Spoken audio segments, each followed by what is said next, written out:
আসসালামু আলাইকুম ওয়া রাহমাতুল্লাহি ওয়া বারাকাতুহু। তো আমার কাছে একটা ফোন এসেছে। তো ফোনটা মূলত শর্ট সমস্যা। তো আমি পাওয়ার সাপ্লাইতে যখন লাগাইছি তখন রিডিং কিন্তু একবারে 0 হয়ে গেছে।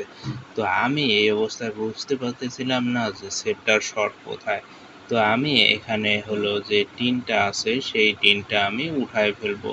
উঠায় ফেলে আমি চেষ্টা করব যে শর্টটা রিমুভ করার জন্য। তো আমি এমন একটি পদ্ধতি আজ আপনাদেরকে দেখায় দেব।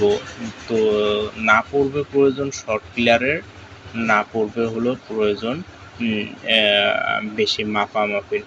তো আমি যে পদ্ধতিটা দেখাবো এটা আগে টিনটা উঠায় নেই, তারপর আমি আপনাদেরকে দেখাচ্ছি। এটা খুব সুন্দর একটা শর্ট রিমুভ করার জন্য তো ভালো একটা উম উপায়। তো আপনারা চাইলে শর্ট কিলার না যদি থাকে তাহলে এভাবে শর্ট রিমুভ করতে পারবেন।